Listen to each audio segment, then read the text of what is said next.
Good evening, everyone. Author R. Weir here. We're starting a couple minutes late. It'll be like three shows in a row. We've had a little technical difficulties to get started, but nothing that a couple of old computer experts couldn't figure out eventually.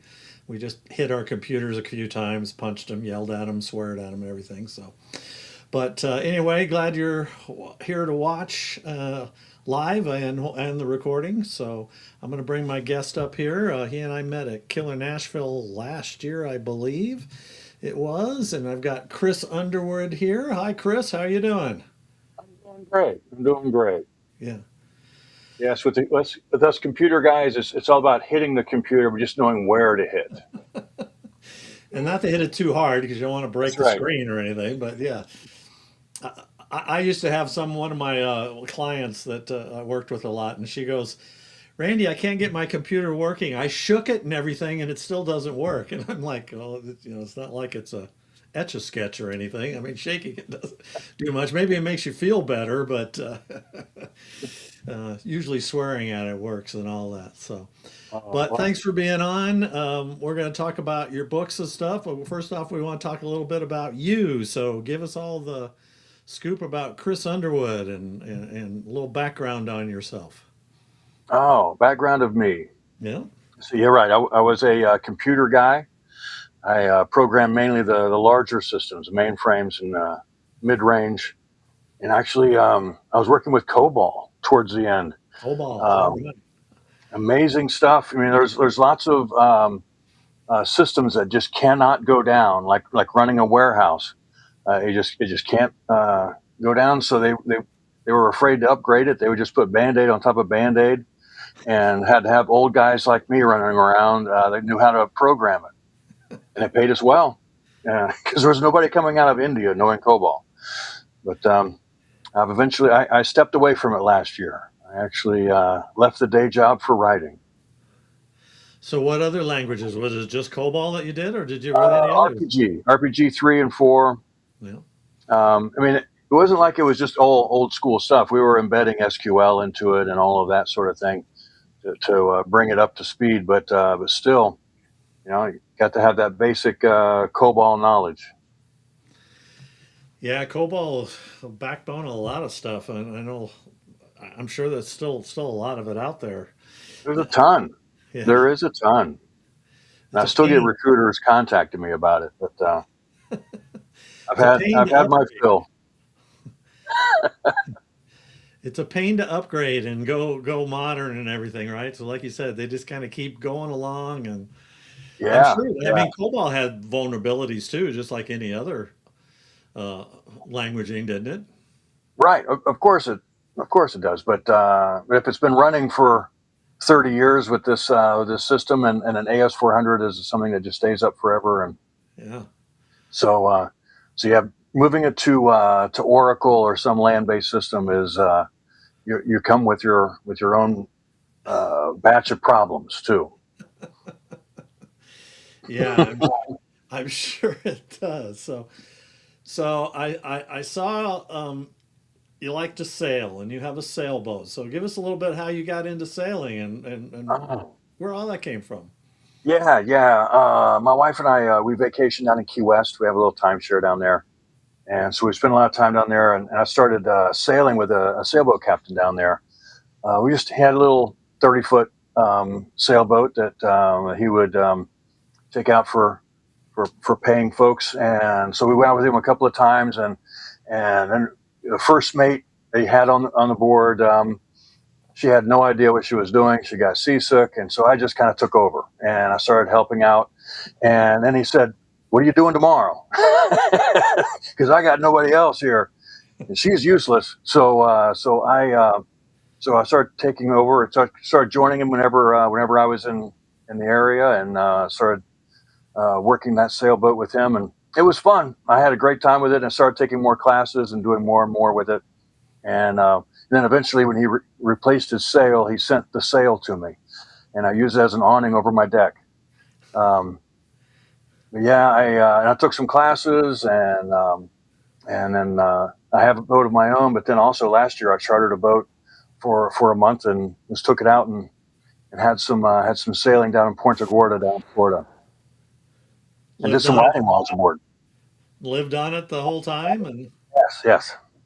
and were you able to do Yes. some Most writing? time at most time at dock, I slept out on it some, but I slept at dock, and that was really nice. It was part of a charter boat. They wanted me to be in the dock most of the time, so we kind of made an agreement. But yeah, yeah, I really enjoyed that whole summer last summer. It was last summer I did that, and really enjoyed my time with that, and got lots of good writing in, and it was great.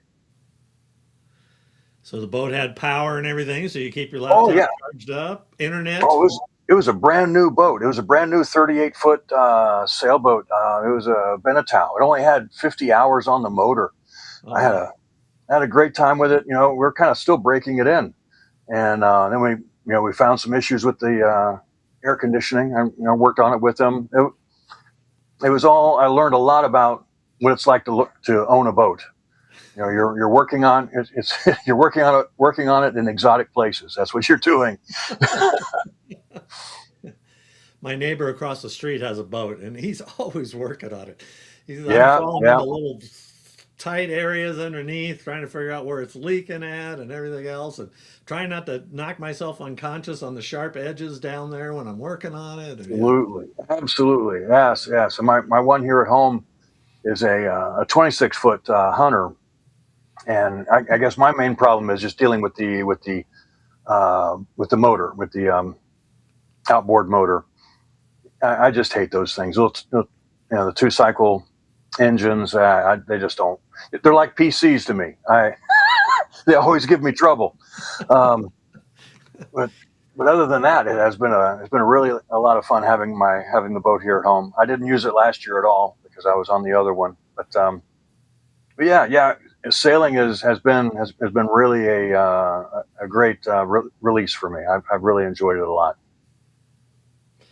so do boat motors have computer chips in them these days? Can you hook up to them and read them like you can a car these days? Yeah, it has something that hates me. That's Yeah. what it is.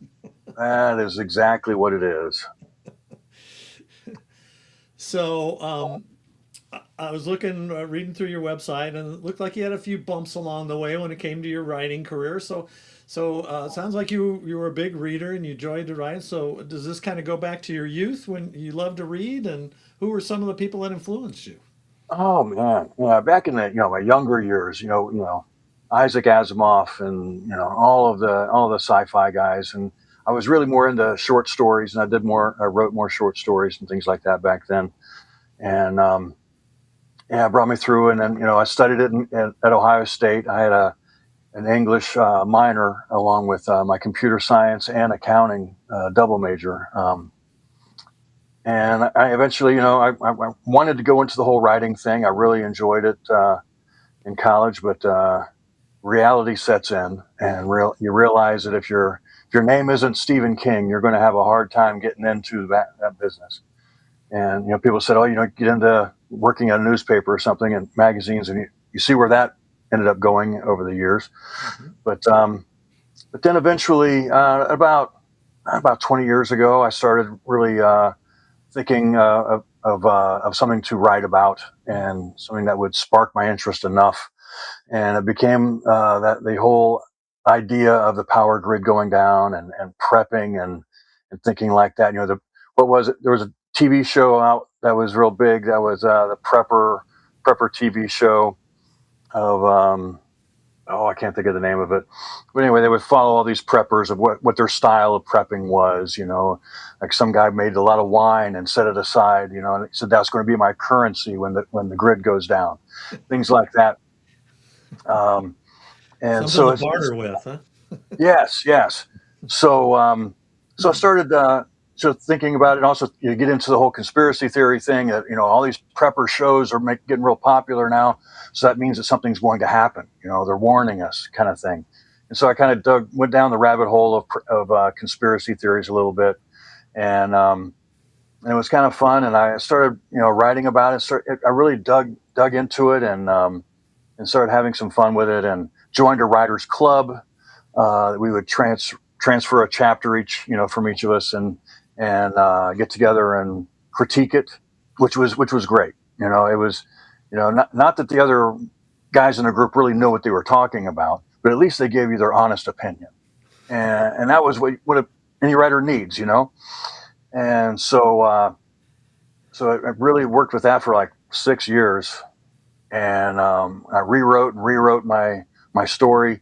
I had like 10 different versions of it, all doing different things, and before I finally came out with the one that I wanted to try to publish.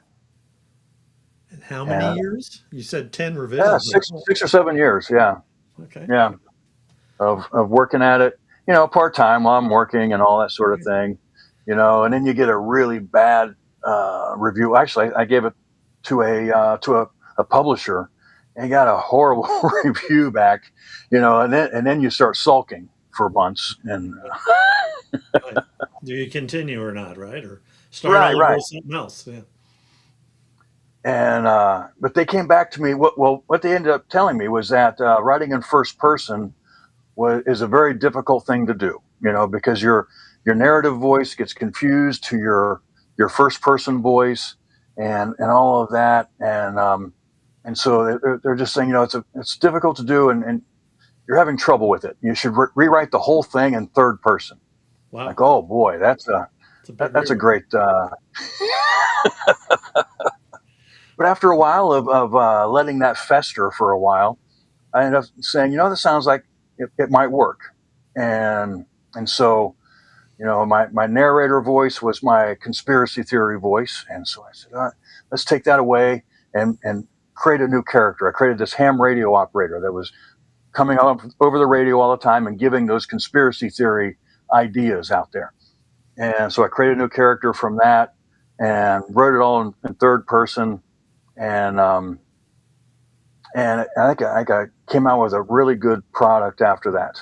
It really worked well, and so from then on, I've stepped away from writing in first person. Everything is in third person now, and I've gotten really comfortable writing that way.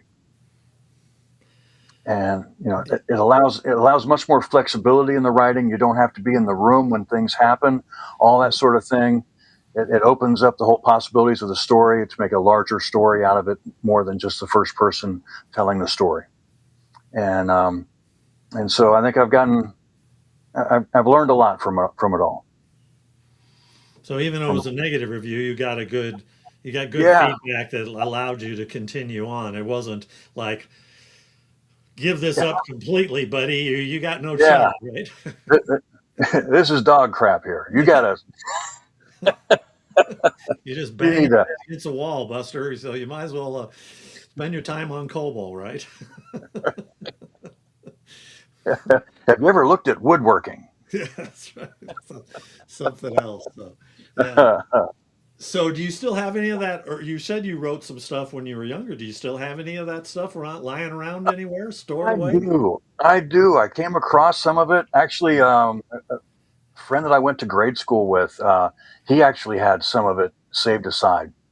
Our little elementary school had a little newsletter each month or something, and it seemed that I was like the biggest contributor to it. Yeah. I had a story in each one of them, and yeah, I had one. I think the biggest one, the one that I did a lot, I liked that I found. I had even made a cover for it out of construction paper with a drawing. It was a story of the three-headed snake Yeah. that attacked me, and so it was. But yeah, yeah, I still had some of that I found. It was kind of neat to see it. Yeah, I'd say I've got some stored away in a file cabinet here. It's fun to pull out sometimes. Laugh a little bit at yourself. Some of it's like, yeah, that wasn't so bad, and then some of you read and you go, oh, yeah, pretty poor. So did you find writing, especially when you're young or even now, therapeutic in any way? Did you feel like it was a way to get away Oh, from life's troubles? oh yes, absolutely. It has been probably my biggest healthcare thing for me. Or a mental state. I have a comedy murder mystery. It's called The Creatures of Holden Beach and the Murder That They Did Not Commit. And I wrote that while I was taking care of my father on hospice. Yeah. Um, and it was something that I needed to have something humorous to work on during all of that. And it went on for a few months, and but it was great to be able to do that, and I think my father was kind of proud of me about it. I mean, and actually, I mean, my say it now, my father was illiterate, never went to school. He worked in a coal mine and all of that, was a mechanic and all of that. So it was pretty bizarre to him that I had printed my first novel before he passed, and he was amazed by it all. He was So, amazed. so it was this one, right? So, yeah, Creatures of Holden Beach, which has really gotten a following recently. It's gone crazy. I released it whenever it was, like 8 years ago, but I rewrote it as a screenplay. So I wrote a script with using the dialogue of it, and actually I was a finalist at Killer Nashville back in 2024 Yeah, with that script. yeah. And so they seem to like it. So I'm actually going to be doing some more things with this story. I'm going to do a Kickstarter at the first of the year to try to get a few minutes of it filmed, a few minutes of the dialogue filmed. And what the story is about, it's a murder mystery. It's about some guys who have created a lifelike looking alien with cameras inside, and they leave it on the beach for people to find it, trying to go viral with their reactions. But their plan is messed up by a murder on the beach the night before. And I have a sheriff who's trying to solve both of the mysteries. One's serious, one's kind of humorous, but he knows one thing for sure: the creature didn't do it. Almost looks like one of those little 50s B movie type covers, Oh, it's like great! It's Creature a from the great Black cover. Lagoon or something like that, huh? And I had a children's book illustrator do it for me. He put together the design. I came to him with my idea of what I wanted. I wanted, a 50s era alien and doing a kind of a King Kong pose. But he's climbing a cell tower because it's all internet based. It's a social media mystery, and Mhm. some drones flying around him instead of the planes. And so he put it all together. But when I came to him with that idea, he said to me, he said, "I've got to do this job because I've been drawing bunny rabbits and mice for way too long. I need to do this." And he did a great job. Yeah, And children's authors, cover artists, they're kind of limited to what they can do a little bit on the covers. Yeah.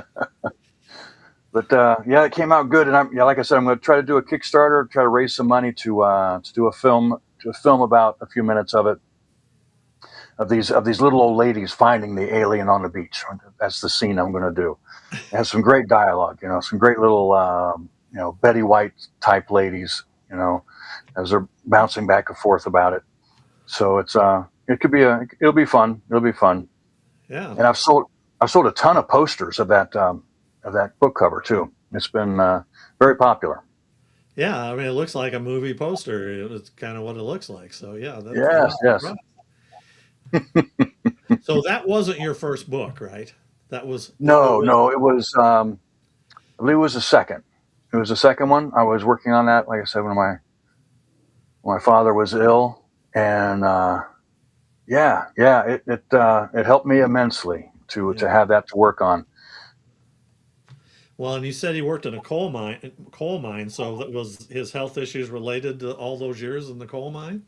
Actually, no, he did coal mine for a little bit, but he left because he knew he couldn't do that, Yeah. and so he studied to be a welder, and and actually my mom read the welding books to him, and so he became a welder, but then from welding on galvanized steel, that's what affected his lungs. Yeah. He breathed in the fumes, and that's what affected his lungs. He had COPD, um, and suffered with it for a good 8 9 years uh, Yeah. before passing. But Yeah, some of these jobs, the effect that it has on you over time and stuff. You think about we're sitting at a computer and we're putting things on our heads, and it's all the radio signals around us. It's amazing we aren't cooking ourselves slowly these days with everything. And of course, in the past, it was, jobs like that, hard labor jobs, and the work, and not a lot of protection that people had. Obviously welding. A lot of times you can burn your eyes. Obviously, if you're not using the correct, eye coverings and stuff. So yeah, Right. it's tough. Yes. Yes. Yeah. Yes. And, So then your yeah. first book then was this one, I'm assuming. Is that right? Yes. Yes. It was Cold Winter. Okay. So give Yep. us a little And bit that's how where, that came to be. well, like I said, when I was prepping, and you accumulate things in the basement and all that sort of stuff. But then you start thinking about, okay, what do you do on the first day when the power goes out? And what do you do on the second day and the third day? And so you start preparing for that, and you start preparing for a particular event to happen too.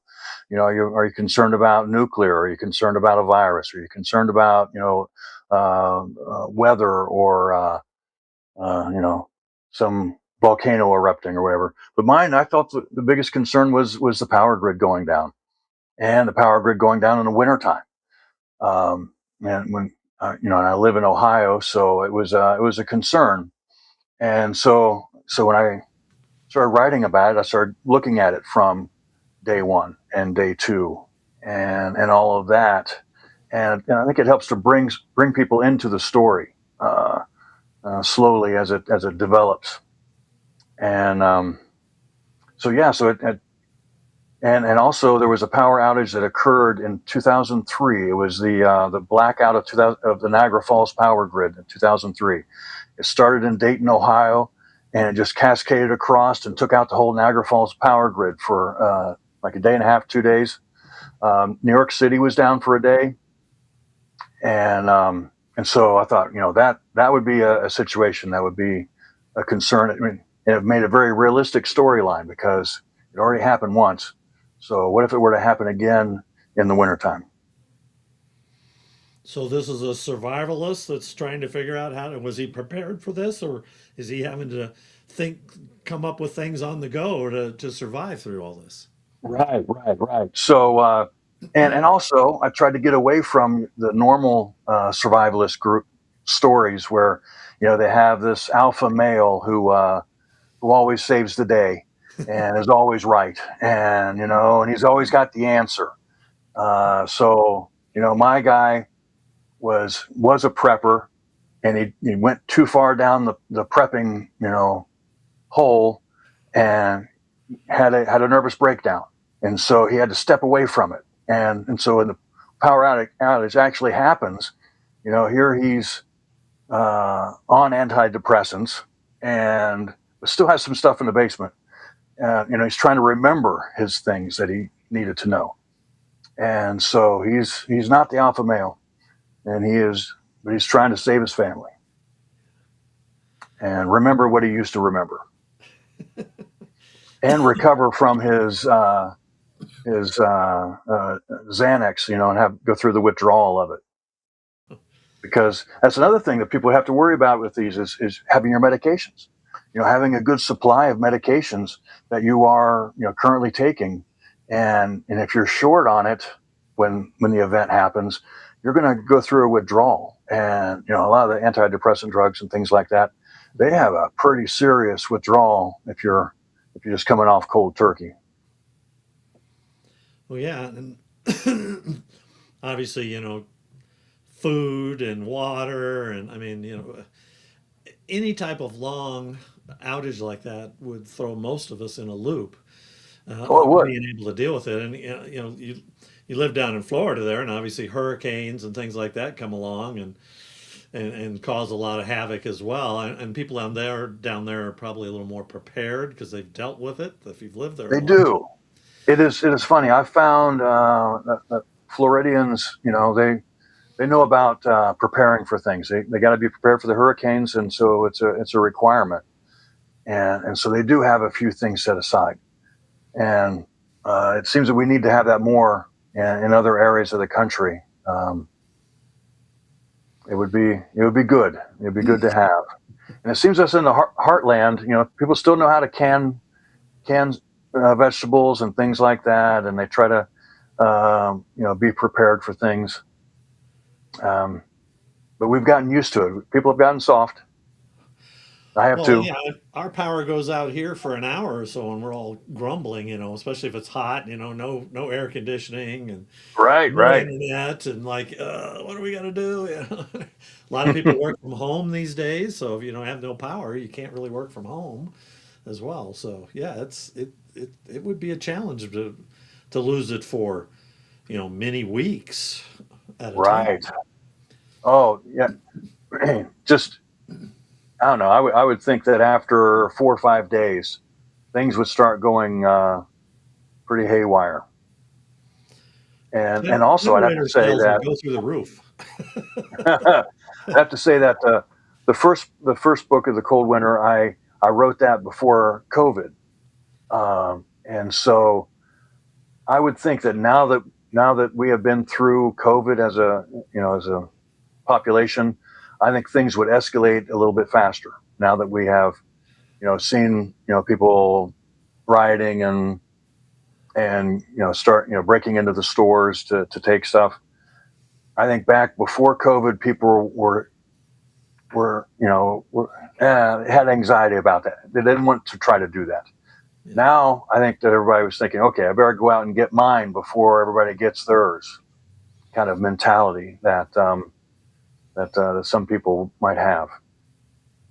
Although the people in my story, though, they have a good moral compass about them. They're wanting to try to help each other and help people showing up on their doorstep that are stranded from the freeway, all that sort of thing. Because that's the one thing with my story. It's just a regional blackout. It's just the Niagara Falls grid. So there's power down in Nashville, and so that's what everybody would be thinking to do. Well, just hop in a car. Let's go down there where there's power. And wouldn't really even look at their gas tank and think about, oh, do I have enough gas to get there? Yeah. And the gas stations are not going to be pumping gas. And so, of course, the freeway would just get clogged up, and there would be a ton of people who would be displaced and would be out on foot in a snowstorm trying to find a place to have shelter. And so, yeah, so my people in my story they have a moral compass and are wanting to help people and do the right thing, even when doing the right thing doesn't work sometimes. Yeah. Well, and that's good. I mean, your neighbors. Hopefully, you'd help your neighbors in times of trouble. I mean, but a Right, lot of right. people don't. I mean, a lot of people sometimes they don't even know their neighbors' names. So, And that is a thing. That really is a thing anymore. That people don't know their neighbors as much, and they really need to, yeah, because what is it? There's the 5 F's of prepping. Let's see if I can remember them all now here. Food, firewood, firearms, first aid, and friends. right. You got to have friends. You got to sleep sometime. Yeah, absolutely. Yes, yes. Friends is probably the most important one of them all. So this is a multi-book series. So you had Yes. the second book. So this was it here. So you've got a helicopter in here, and I saw some pictures of you at a helicopter. So I'm assuming you've got to fly in a Huey a few times, from what it sounds like. Yes, yeah, yeah. Well, in this book here, I guess my ham radio operator, that is a conspiracy theory voice. I gave him a background of flying Huey helicopters in the National Guard, and so then he became just more and more and more of an important character to the story. He just grew on his own, and so in this book, I knew we were going to have a scene of us taking off in the helicopter, and so I said, okay, I need so I researched online a little bit and was trying to figure it out. And I said, well, no, I gotta do this though. If I'm going to write about it, I need to feel it. I need to be there and taste it, feel it, get the adrenaline rush. And so I found a Huey helicopter group that was giving rides at an air show in Dayton, and so I went to that and just kind of hung out there and talked with people for a little bit, and then I took the ride, which was awesome. And they do it kind of They do it very quickly. They do it like it's an army thing in Vietnam. You're running out to the chopper, you're getting in, you're getting buckled, and we're taking off right away. And so that even gave more of a rush to it all. They prepare you before we leave. You know where we're going to sit. We all and everybody was just so welcoming to me as I'm asking questions and everything that I just didn't leave. I just stayed till the end, and then helped them tear down their tents and everything at the end of the day. And they invited me back the next day. And so I came back, and I volunteered and helped them out with everything they were doing to set up for their show. And talking to the pilots, and my story is a cold weather story. So I found a pilot that had served in Alaska and had lots of questions for him. And then when I finally came to write later books, I was running the chapters past them and seeing if I got the terminology right. Am I calling a bomb a rocket, or a bullet? Getting everything right, getting all the terminology and the numbers and everything right. But yeah. So yeah, we take off in a Huey helicopter, and so in the story itself here in the second book is that my characters, they're still working through, creating a community, but they also start to realize that there's more going on than just a power outage. There's a coup against the country happening. So they join this Minuteman militia that my ham radio operator seems to be the leader of. Yeah. And so they are leaving to join this Minuteman militia and have a call to arms. Call to arms. So so they're going to try to stop the coup then. Yes. And also my radio operator is learning that that he's being hunted for, and so he needs to leave, but he's bringing some people with him because they have knowledge of sailboats. Believe it or not, we use sailboats in the story too. So he comes to my guy Tom, my main character. He has sailboat knowledge. He has some other guys have some sailboat knowledge, and he has lost some members of his militia that know how to use those boats, and so he needs some sailboat captains. So he's recruiting them and brings them into the force. So is this still in the Niagara area? So is it on the No, Great it's on the Lake? Ohio River. So they end up so in the third book. We can go to the third book here. They go to their battle on the Ohio River, and it's not a common thing, but it is. But there is such a thing of using sailboats on a river. Yeah. I've seen it on the Mississippi a lot, just because it's a little bit slower moving. But also the Ohio River is really just a bunch of lakes in between the locks anymore. There's not much of a current anymore in the Ohio River. They have it locked off so much. There's 19 locks in the Ohio River. Oh, really? I did not know that. Yes. So in the third book we have our battles, and we use some small private craft boats, some of which are sailboats, and then we also use this World War II landing ship that's currently on the Ohio River. I think I might have sent you a picture of that ship. You did. So it's a landing ship. Yeah, right there. It's currently on the Ohio River. It was one of the ships that landed on the beach in Normandy on D-Day, and tanks rolled out the front, and it's a really great thing that this foundation is saving that. And one of my computer consulting gigs took me to Evansville, Indiana, where this ship is at, and it just so happened, just happenstance, I just learned about it and thought, this would be really cool to put in my story. And so I talked with the administration, and they agreed to it after reading some of the first two books, and seeing that it was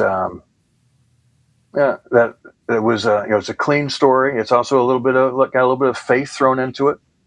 So they were agreeable to to allowing me to use the ship in my story. And I have been volunteering with them for the past 3 years. They have work weeks where we go in and we paint and we scrape and do plumbing and do all kinds of stuff and live aboard the boat for a week while we're doing this work. And then we take it on tour each year. Last year we went on tour to up the Mississippi River to St. Louis, and almost all the way up to the Quad Cities of Davenport and all of that up there. And we went, lived aboard the boat for a month then when we were on that tour. It was fantastic. And when we stopped, I sold my books that utilized the ship on board in the gift shop. I sold 1,400 books during that trip. Wow! And I was able to donate $8,000 to the ship. Is that through your the table there? I see that with the ship. yeah. When I released the third book of the series, I released it on the deck of the ship on the anniversary of D-Day. Wow! So that was pretty cool. That was cool to be able to do, and have them stand behind me for the whole thing.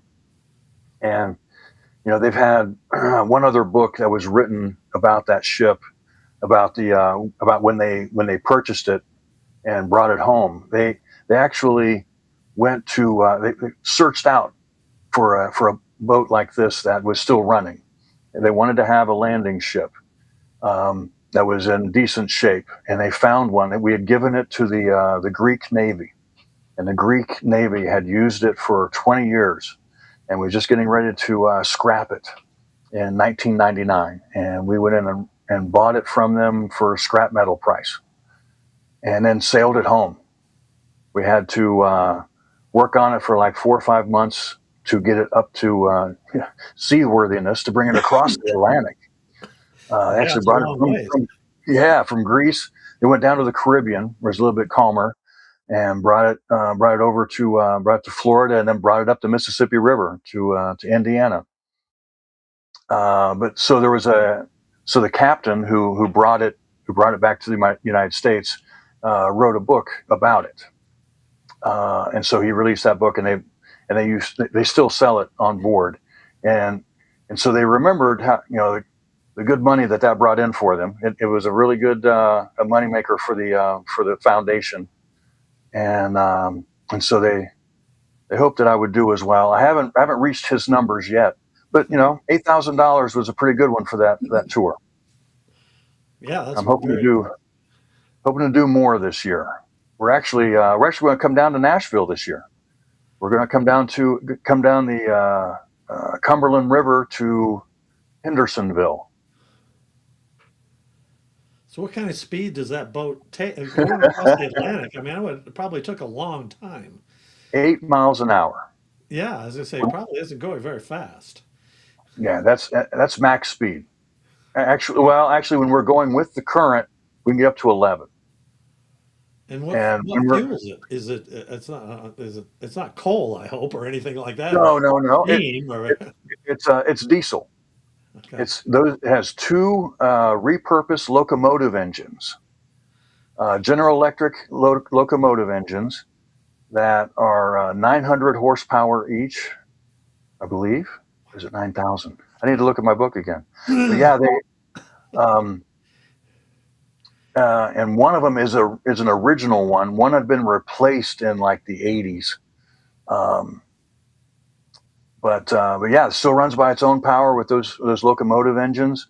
They keep them going, and from being on board, I was able to bring all of that into play of how they start the engines, the process that they need to do. You have to blow out all they do. They have what they call it a blow down, where they blow out all the moisture out of the cylinders and the pistons and everything to get it ready to start.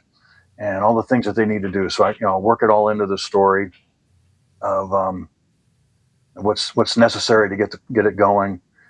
And it's been a really cool process. And I've really enjoyed my research of being on board the ship for months.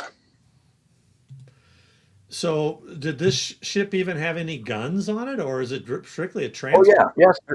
It's got 20s. It's got 20 millimeters. It's got a 40 Bofor. Okay. So yeah, it's got guns on the front and the back of the ship. On the front there, yeah, I see the. Yes, But it looks like it's mostly a transport ship, right? It right, brought. right. It would hold 20 Sherman tanks in Wow. the tank bay down below, Yeah. and then they would load up the top deck also with you know with trucks and all kinds of equipment. And they had an area. It was mainly to bring the Marines. It was a transport for Marines and tanks. So they had bunk space for the soldiers, and then they had a bunk space for the crew. And did they modernize the inside? You said you sleep in it, so I would think the living quarters Yeah, probably weren't very good when we when modernized it to about 1980s level. this I is think I would put it at about that. The bunk beds. We do have mattresses. It's not just cloth. And when I go, I bring along another 3-inch Miracle foam to throw on top of it. And yeah, yeah, it's been modernized to a degree. yeah. We're not back in the 40s when it was built, but it's it's not that far from it. Well, and is is it kind of like some of those ships too? They have very low ceilings a lot of times. You got to duck a lot going through certain areas, and Yeah, I'm 6'1". I don't need to duck. I need to duck to get through passageways, yeah. but just walking in the space, I don't have to. And anything that is low, they put foam and lots of padding around it, um, just in case someone makes a mistake. Which I'm sure that foam was not there back in the 40s. People had to be much more concerned back then. But yeah, Yeah, they when we were in San Diego, we got on one of the battleships there, which I can't remember which one's there. It's retired now, and they do tours through there. And I remember walking through there and very tight passages. The steps are usually very steep, and yes, it was like, wow, I can't imagine even living on this thing. And I'm not that claustrophobic, but it just felt really tight to me, and like, yeah, that would have been tough. yeah, yeah, and the metal walls, the sound resonates, all of that. And when we're traveling, we're going through the locks, the river locks, and go through a lock, you got to tie up to the side of the lock for the water pressure, the water to go up and down. So each time, it's a thud, and that's always right where the bunks are at. And yeah, it's just about to the point where you can't sleep.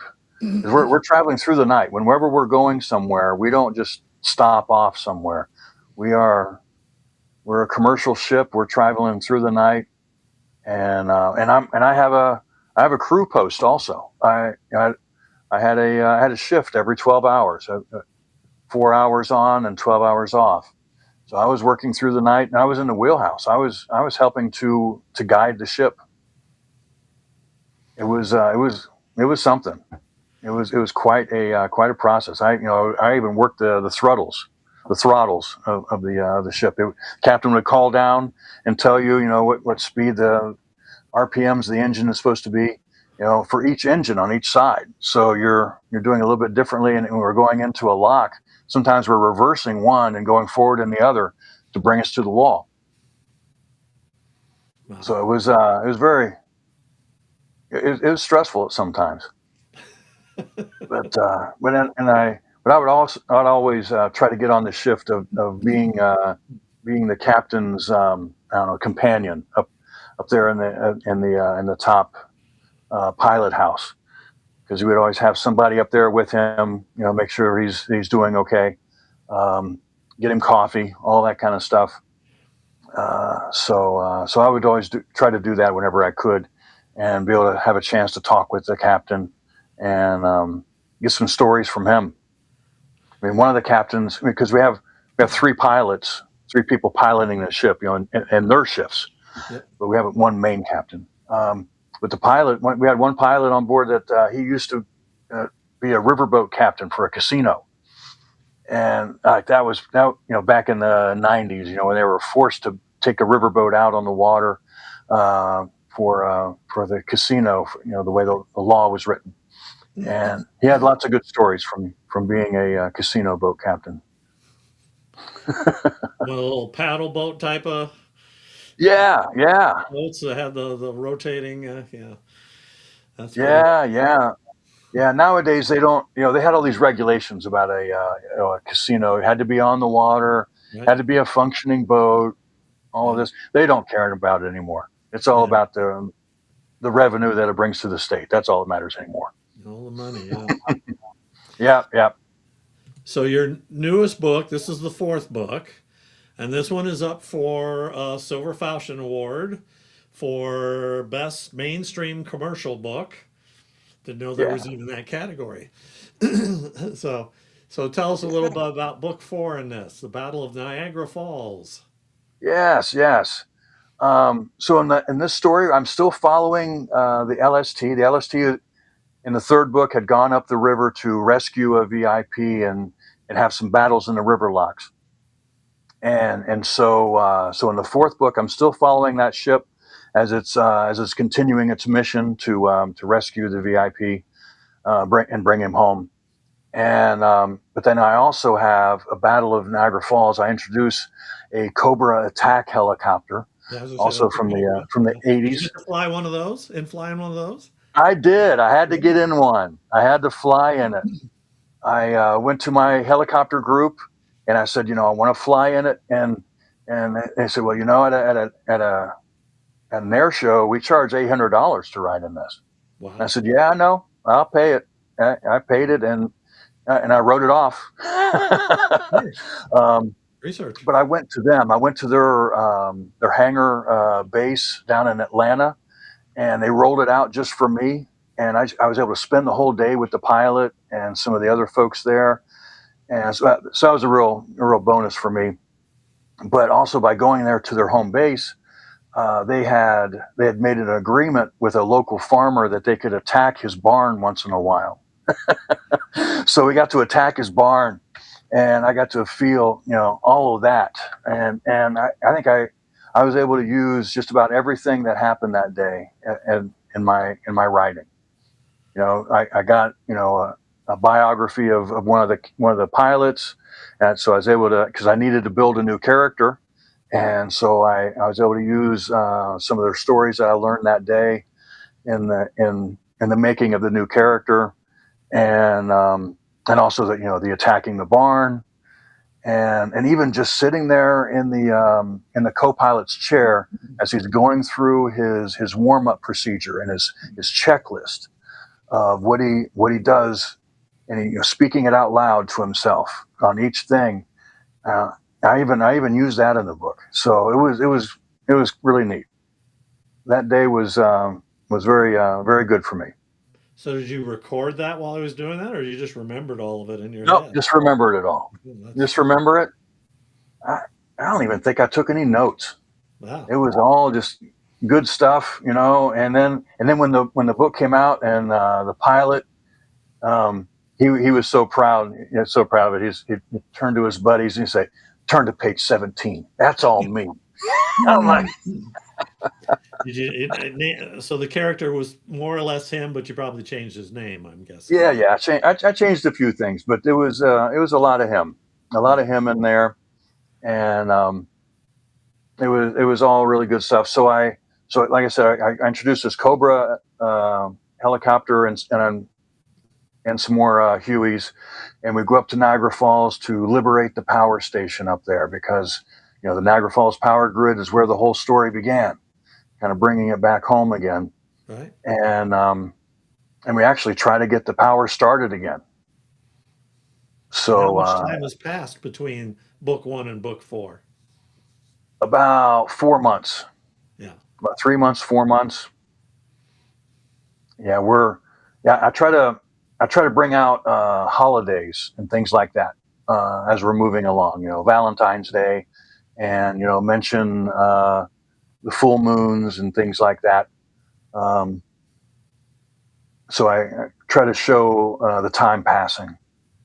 So it's still winter time, I'm guessing, at least But still winter. We're kind of spring. uh, rolling into spring a little bit, Mhm. and the snow is melting and causing the Ohio River to flood. So we have that to deal with too. Ah. Gotta Yeah, give gotta give them lots of challenges, right? that's right. That's right. And the thing also was that during my writing, I did some writing while I was sailing, but then I just took off for a month and rented a cabin down along the Ohio River for the month of February, and that's when it started to flood last year. Um, so I started really bringing that into the story, the whole flooding, and then when I got a chance to sit with the captain again, I was asking more questions about what they do if a lock is flooded out. What is the procedures that they do? Um, and in some cases, they even they float around the dam. If the water has completely submerged the dam, they go over ground. So I kind of use some of those things when the water is super high. And hope you don't scrape your bottom on the hope Right, it's high enough, yeah. right. And the great thing about the ship, the LST ship, it's a landing ship. It's a flat bottom. It Mhm. only has a draft of about 7 feet. So it worked well for that kind of a storyline of it. And I had a lot of fun with that. Kept on asking more and more questions of the captain, how I would do things, get the terminology. It was fun. It was fun researching it. I had a great time um, figuring it out because it became a challenge for me to do it and keep it accurate, keep it realistic. So is it gonna be a book 5? Or did you wrap up after 4? It. I was trying to come to a happy ending kind of thing of we're trying to get the power started and all of that, but now I've started to think about it more and more. Going into a recovery could be a good storyline. I mean, what can go wrong in a story? In a recovery, and also it goes into new ground that most apocalyptic stories don't get into. It always gets worse and worse and worse. Mhm. So to try to get into a recovery and get the power started again, that's completely new territory. So I could have some fun with that. So yeah, well, anytime you have something like that, obviously the people, humans, are some of the biggest roadblocks because you have Right. everybody that has their own agendas, and politics gets involved and personal Yeah. things. Yeah. And also the thing is, my helicopter pilots that I've gotten to know, a couple of them had served in the Katrina recovery. Sure. So I mean, and that got into all of that stuff, the politics, the Right. people having their own agenda, and so being able to relate my story to the Katrina disaster could could have some good connections to it.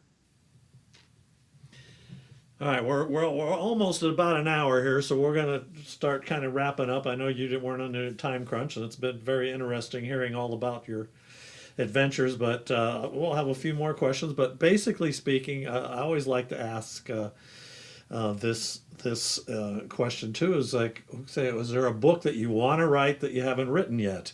Is there something different than what you've currently been writing? Maybe a little different type of story, or you talk about carrying on with the recovery, but is there something outside of this series that you've kind of had in mind?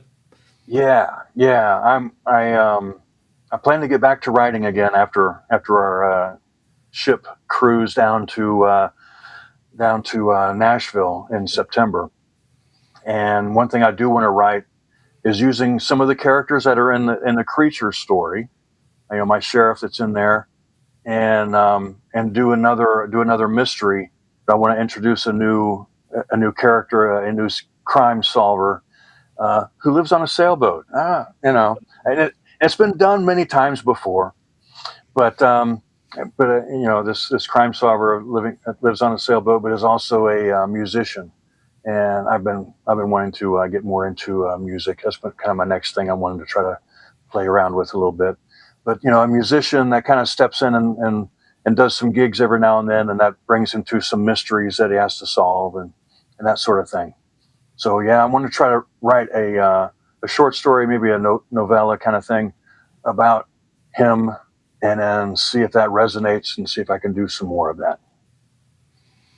So, what instrument is your musician going to play? The bass. A He plays bass. the bass. He's the bass player, and that's why he has so many jobs, because the bass player is always the most flaky guy in the group. He just doesn't show up, and so there's always a band looking for a bass player.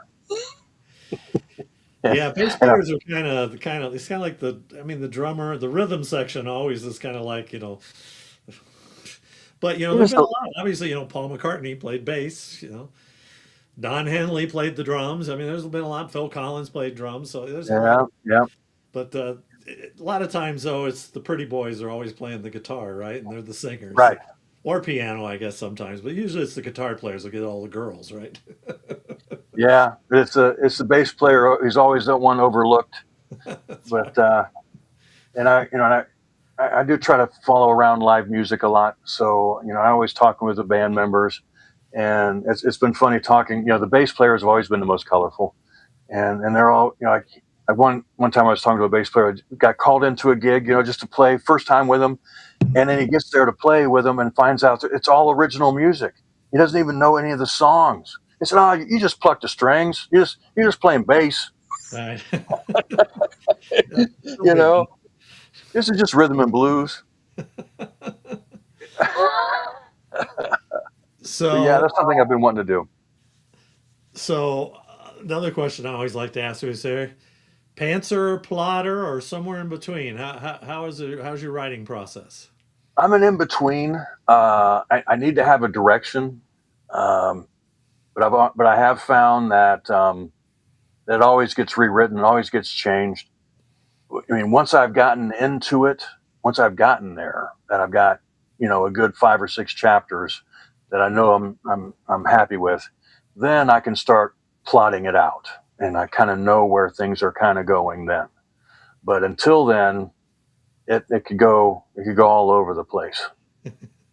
So I guess I start out as a pantser, but then once I get about 20% into it, then I become a plotter.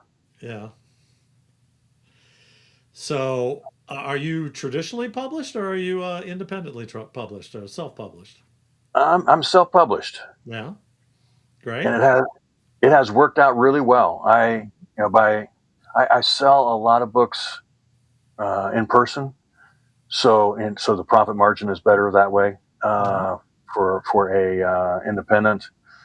And I don't know. I just couldn't wait. The whole timeline of the Sure. book is done, and then you're going to make me wait a year to get it out. No, no, I'm not. I'm not playing. And and actually, most of the smaller ones, they want you to send them a bunch of money anyway. So I find my own book cover person. I pay a couple of really good editors to go through and work with me. I had a really great editor with the last one. We worked together for I don't know, like 3 months, hammering it out. We even told me to get an additional chapter to flush out a part of the story.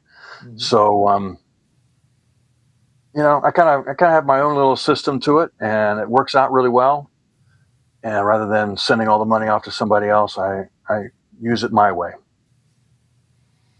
Yeah, I totally agree. That's kind of the way I've always done it as well.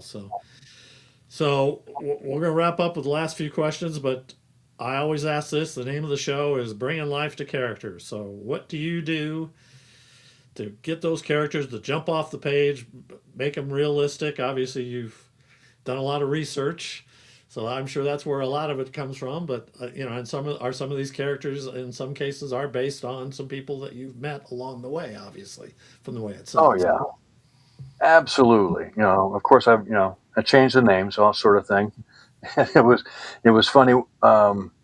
I based one of the characters on one of the guys from my church faith group, and so it was one time we were going into church, my wife and I said, "Oh, let's go up there and sit next to Ed," and she's like, "Ed who?" I'm like, "Oh, that's what I call him in my book. Let's sit next to Rob up there." And but yeah, so yeah, I do base them on people, and when I'm in the process of writing, yeah, I can't take their names apart. Their name is in the book is what I see them as. Um, but yeah, and I try to bring them to life more with their dialogue than how I describe them. And their dialogue and their actions are much more so than any of the narrated descriptions of them. I put Well, it and that way. dialogue can be tough. It can be. I've tried to get good about the dialogue portion of it.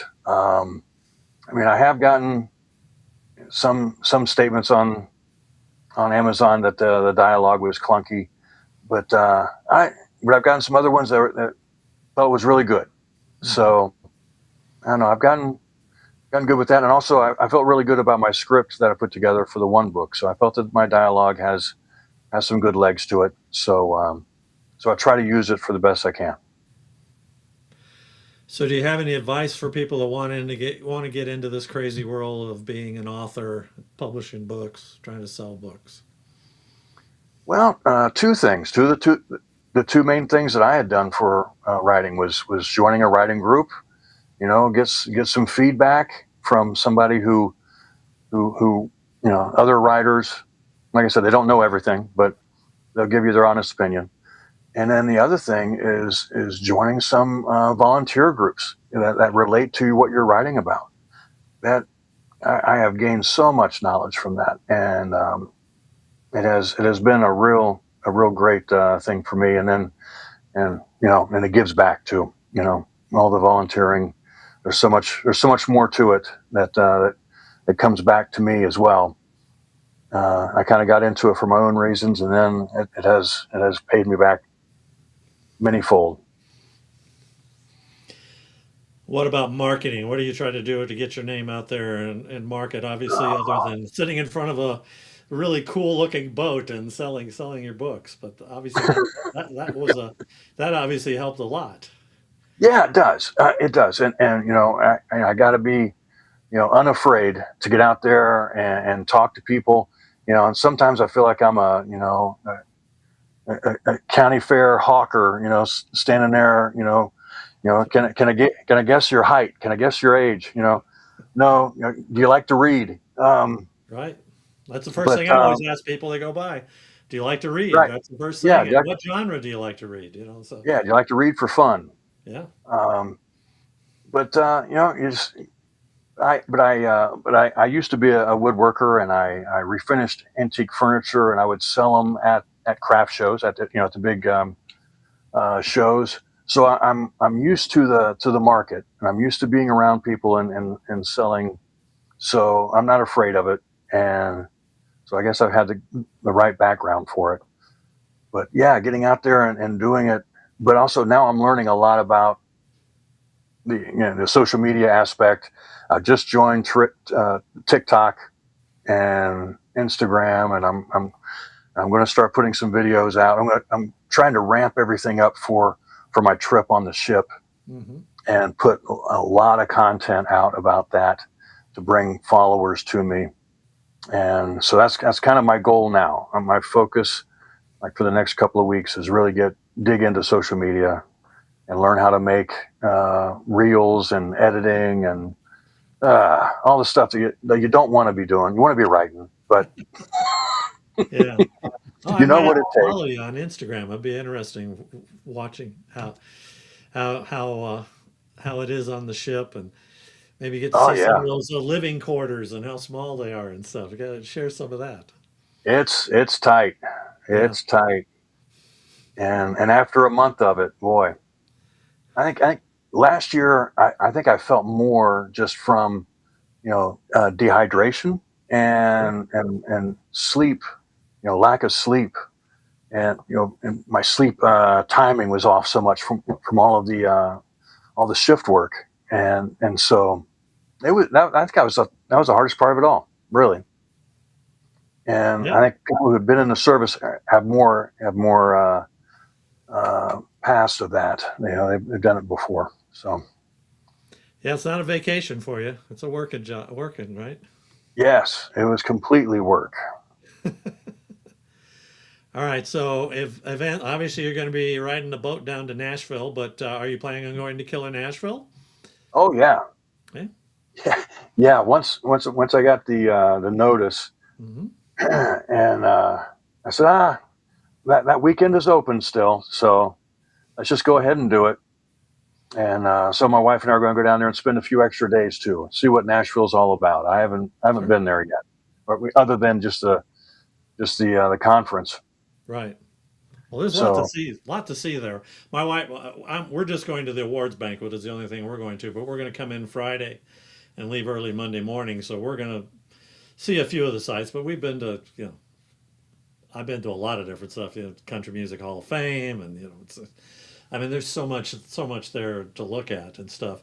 It'd be interesting because the Cumberland kind of goes right down through the middle of downtown too. So you're going to take the boat, you're going to be driving right there where all the honky tonk bars and everything, they're going to be right there, right on the shoreline. wow, Yeah. yeah, hadn't really looked at the route. I know that we're going to go to Hendersonville, which is the northern suburb that we're going to Right. stop at, and then Ashland City, which I guess is, Yeah. I don't know, somewhere around there, and then Clarksville. We'll go over by Yeah. the. Now maybe you won't go through right through that hard area and stuff. And the Cumberland may split off into various different channels and I stuff. wonder. Yeah, but the Titans football stadium is right there, right on the river as well. So, Wow. one of my last books, which I came out earlier this year, is Mayhem in Music City, and I based it totally in Nashville. So, from my times of just going to Killer Nashville and stuff. So, I did a lot of, got to see a lot of stuff down there and stuff, and used a lot of the local areas. So, got to be at least fairly familiar with it all. But yeah, there's a lot to do there. So yeah, you and your wife should have a good time. Yeah, yeah, yeah. It's great to use a city in your story, and using locations and all of that. It makes it much more fun. Makes more fun for the reader as well. Yeah. Yeah. Yes. All right. So we got your website here, and it looks like you do a newsletter. Yeah. So there's your website, and is that the best place for people to get a hold of you at? Or yeah, and my email address is just Chris Underwood at columbus.rr.com. It's one of those old ones, old Hmm. Roadrunner accounts. I Yep. never changed it, but yeah, but you can find that on my website there. And And when you've got I'm all your books on your website, I saw, so people can see your books yes, there with links to Amazon. Are your books available wide, or are they only on Amazon? pretty much only on Amazon. I'm trying to go through Ingram also, Goodreads, but Goodreads is connected to Amazon now. Right. But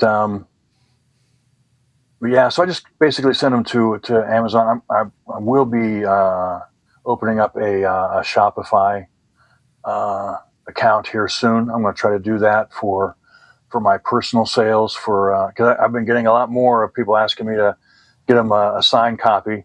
I Hmm. sell a lot of the first book signed, and so then they want the rest of them signed. Sure. So I've been doing a lot of sales like that, and I'm looking into now making specialized bookmarks for the book series also. So yeah, so going through Shopify is kind of my next goal.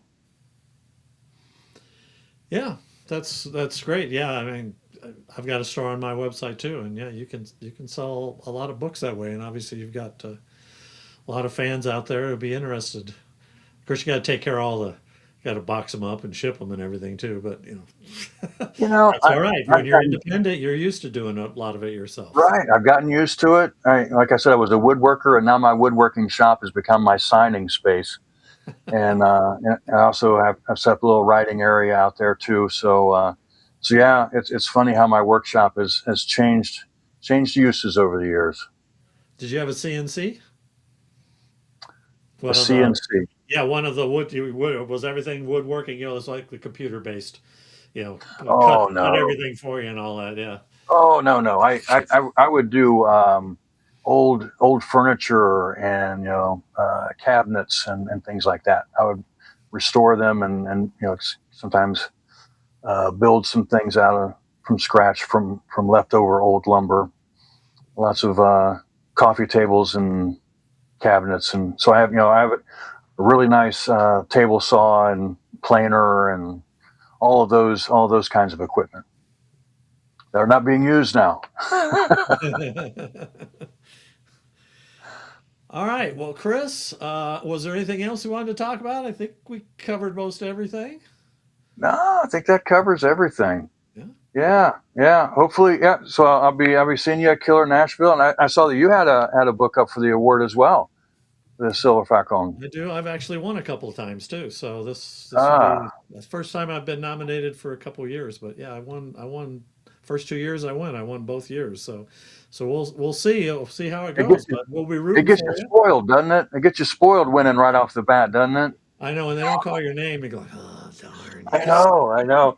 Yeah, But that's okay. I've got I know a lot of guests. I've got quite a few guests I've had on the show that are up for awards for this event. So as well. So I'll get to see. Hopefully, a lot of them are coming to the event. I'll get a chance to see them. So keeping fingers crossed for you. Like I said, I'm not that familiar with that category. I don't know that I've seen that category before. Maybe it's always been there. Sometimes there's so many of them, and sometimes it's funny. Sometimes they'll have a category and there's only one person in there. It's like, well, I guess we know who's going to win that award and stuff. So and stuff. So all yeah. right. It seemed that this type of story is kind of mainstream anymore, Yeah. and so it just seemed like a good category to put it in. Yeah, yeah. It looked like you had 4 or 5 people you were competing against. So we'll see how it goes.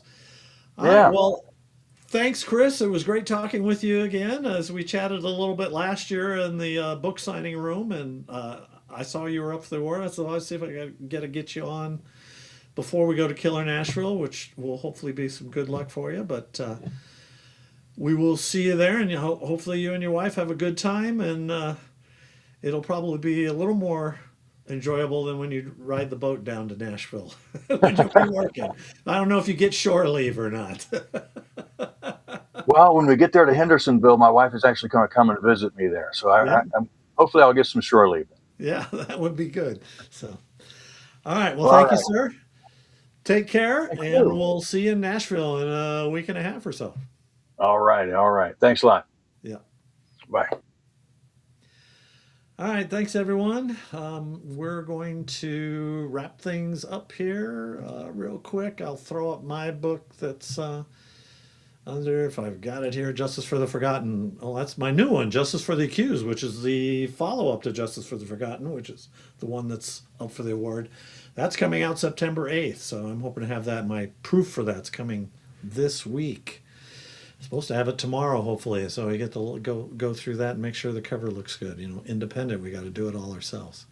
My next guest will be next week, August 17th, on Monday night. It'll be at 6 p.m. also, and I'll have Holly Gutwillinger on the show. And I'm not familiar with her work, so I'll be doing some research this week. But we'll have her on. Take care, everyone. We'll talk to you next week.